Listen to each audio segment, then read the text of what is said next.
Pulau Jawa, tempat di mana riwayat sejarah Indonesia merentang, menyimpan kisah yang jarang terungkap tentang Kerajaan Tarumanegara. Sebagai kerajaan tertua di pulau ini, Tarumanegara telah melahirkan awal gemilang serta kejatuhan yang menegangkan. Dengarlah, karena ini adalah kisah tentang tanah di mana para raja dan ratu melangkah. Misteri dimulai pada tahun 358 Masehi ketika Raja Diraja Guru Jaya Singgawarman melarikan diri dari pusat kejaran musuh bersama masyarakat Sunda. Dengan perjalanan yang penuh tantangan, mereka menciptakan kerajaan baru bernama Tarumanegara. Takdirnya diwarnai oleh tanaman tarum yang merambat di sekitar Sungai Citarum. Tanaman ini, yang dulunya digunakan untuk mewarnai kain dan mengawetkan pakaian, memberi nama pada kerajaan ini. Tarumanegara, dalam masa jayanya, menjadi pusat perdagangan tanaman Citarum yang melimpah. Kesejajaran antara kejayaan dan kekuasaan tak terhindarkan. Temuan sejarah menunjukkan bahwa kerajaan Tarumanegara muncul dari abad ke-4 hingga ke-7 Masehi, dengan 12 raja yang menjunjung tahta mereka. Jaya Singgawarman, sang raja pendiri, merintis langkah pertama dalam buku sejarah ini. Sebagai seorang maharesi yang berasal dari India, dia memindahkan pusat kekuasaan dari Rajapura ke Tarumanegara, mengukuhkan posisinya sebagai raja pertama. Darmayawarman, putra Jaya Singgawarman, melanjutkan warisan ayahnya, meskipun catatan tentang pemerintahannya terbatas. Namun, naskah kuno Wangsakerta mencatatnya sebagai raja kedua yang menggantikan sang ayah. Puncak kejayaan datang melalui Purnawarman, bertahta dari 395 hingga 434 Masehi. Dia memimpin dengan tangan kuat. Prasasti-prasasti kuno mengungkapkan pengaruh besar Purnawarman terhadap kemajuan kerajaan Tarumanegara. Memimpin kerajaan ini selama 39 tahun dan menguasai 48 kerajaan kecil di Jawa. Masa Suryawarman, Raja ke-7, adalah perubahan strategis. Dia memusatkan pemerintahannya di daerah timur, mendirikan jejak kuat di Cirebon. Di bawahnya, beberapa kerajaan kecil tumbuh, seperti Kendan di Bandung dan Garut. Namun, keberadaan raja-raja kelima dan keenam misterius, menambahkan aura misteri dalam kisah ini. Dalam kegelapan sejarah, tampaknya hanya nama raja terakhir yang muncul, Linggawarman, pada tahun 666 hingga 669 Masehi. Ia memimpin sebagai raja terakhir Tarumanegara. Keterputusan garis penerus terjadi karena ia tidak memiliki putra laki-laki, dan aturan suksesi mewajibkan penerus harus seorang raja untuk melanjutkan keturunan. Linggawarman menikahkan putrinya dengan raja pertama kerajaan Sunda Galuh dan pendiri kerajaan Sriwijaya. Namun, serangan tak terduga dari kerajaan Sriwijaya menjadi akhir dari Tarumanegara. Keruntuhan ini membuka pintu bagi kerajaan-kerajaan kecil di bawahnya untuk berkembang. Kerajaan Sunda Galuh, dipimpin oleh Tarusbawa, menonjol berkat sistem pemerintahannya yang baik. Bayangkan sebuah zaman ketika kekuatan dan ambisi berbenturan di bumi Jawa, merobek lapisan-lapisan sejarah.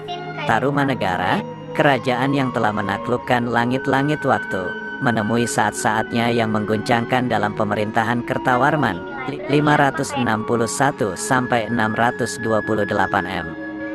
Namun luasnya wilayah kekuasaan Tarumanegara tak cukup untuk meredam kecurigaan. Negeri-negeri yang pernah tunduk pada panji-panji raja mulai merasa ragu atas kemampuan Kertawarman dalam mengelola jaringan pemerintahan yang rumit. Puncak dari penolakan ini adalah perpecahan di dalam dinding istana yang mulai merajalela. Namun, ancaman sebenarnya tak hanya datang dari dalam. Kerajaan-kerajaan pesaing telah bangkit, merayap seperti bayangan gelap dalam hari cerah. Dari Jawa Tengah, datanglah kerajaan Kalingga dengan ambisinya yang menggigit. Dari Sumatera, suara Sriwijaya terdengar memekakkan. Bahkan dari sudut-sudut Nusantara, kerajaan-kerajaan lainnya memandang Tarumanegara dengan niat yang tak bersahabat. Bunga perpecahan mulai mekar ketika Raja Linggawarman, 666 sampai 669 M, menghembuskan nafas terakhirnya. Namun takdir tak selalu berpihak pada garis keluarga. Linggawarman tak memiliki anak lelaki, hanya mewariskan 2 putri. Manasih, dan Subakancana. Tahta menjadi perebutan antara Darah dan Ikatan. Pada tahun 669 M, Tarusbawa, suami Manasih dan menantu Linggawarman, naik tahta, dan dalam sekejap, kerajaan Tarumanegara yang dulu teguh, roboh. Nama yang menggema dalam lembaran sejarah ini tamat di sini. Namun, seperti cerita yang tak pernah benar-benar usai, cahaya muncul dari dalam kegelapan. Tarusbawa, dalam keputusan yang mengejutkan, memindahkan pusat pemerintahan dan mengubah nama Tarumanegara menjadi Kerajaan Sunda pada 670 M. Tapi ini hanyalah awal dari guncangan yang lebih besar. Ureti Kandayun, tokoh tangguh yang telah lama ingin membebaskan Kerajaan Kendan dari genggaman Tarumanegara, melihat peluang dalam keruntuhan tersebut. Pada tahun yang sama dengan pendirian Kerajaan Sunda, 670 M, Ureti Kandayun juga mengumumkan lahirnya Kerajaan Galuh di tanah Pasundan. Tidak hanya cerita dalam kata-kata, tetapi juga dalam bukti sejarah. Penelitian yang dilakukan oleh Herlina Lubis dan koleganya dalam jurnal Rekonstruksi Kerajaan Galuh abad 7-15 membongkar lembaran-lembaran yang tersembunyi. Kerajaan Sunda membangun istananya di Bogor, sementara Galuh mengibarkan panjinya di Ciamis. Dalam bahasa yang penuh misteri, 7 prasasti batu menjadi saksi bisu perjalanan kerajaan ini. Terselip di dalam prasasti-prasasti ini adalah kisah-kisah yang hanya bisa diurai oleh mata yang berani menjelajahi masa lalu. Prasasti Ciaruten, prasasti pertama, Ciaruten, memulai kisah dengan pahatan laba-laba yang mengundang pertanyaan. Ditemukan di desa Ciaruten Ilir, Kabupaten Bogor. Prasasti ini menghidupkan gambaran tentang Raja Purnawarman dengan kep telapak kakinya. Sajak dalam aksara Palawa berbisik, kaki ini, seperti kaki Dewa Wisnu, adalah milik Sang Purnavarman, Raja di negeri Taruma, penguasa gagah di dunia. Prasasti Kebon Kopi membawa kita ke desa yang sama dengan Ciaruten Ilir. Prasasti ini ditemukan oleh para penjelajah Belanda pada abad ke-19. Memiliki gambar telapak kaki gajah yang kemungkinan menjadi tunggangan Raja Purnawarman. Inilah alasan prasasti Kebon Kopi juga dikenal sebagai prasasti tapak gajah. Prasasti Tugu membawa kita jauh ke Kampung Batu Tumbuh di Jakarta Utara. Di sini, Raja Purnawarman mengabadikan penggalian Sungai Candrabaga dan Sungai Gomati dengan huruf Palawa. Inilah catatan tertulis tentang upaya penguasa untuk mengontrol banjir dan meningkatkan pertanian di wilayahnya. Prasasti Pasir Awi adalah tanda lain yang ditinggalkan di tanah Bogor. Telapak kaki dan aksara Palawa menjadi potret keberadaan kerajaan ini. Namun, isi prasasti ini masih menyimpan teka-teki yang belum terpecahkan. Prasasti Cidanghiang atau Prasasti Munjul ditemukan di Pandeglang, Banten.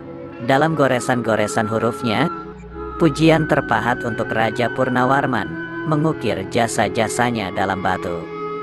Prasasti Muara Cianten, desa di Bogor, menyimpan prasasti dengan gaya serupa seperti Pasir Awi, dengan gambar telapak kaki dan aksara yang meliuk. Isi tulisannya masih menjadi tanda tanya bagi para ahli sejarah. Prasasti Jambu, akhir dari jejak-jejak ini adalah Prasasti Jambu atau Pasir Koleyangkak, menyapa dari perkebunan jambu di Bukit Pasir Koleyangkak. Prasasti ini menggambarkan Raja Purnawarman sebagai seorang pemimpin yang tak tertandingi, tidak bisa ditembus oleh senjata musuh. Begitu isinya berbunyi, menegaskan kehebatannya. Dalam huruf-huruf kuno ini tersembunyi rahasia suatu zaman yang tak terlupakan. Dalam cahaya penelitian dan imajinasi, kita dapat meresapi jejak-jejak kerajaan yang pernah tegak dan berkibar, mencatat kenangan mereka dalam prasasti-prasasti batu yang tak akan pernah pudar. Tulis di kolom komentar ya, dan jangan lupa like, share, and subscribe. Bye-bye.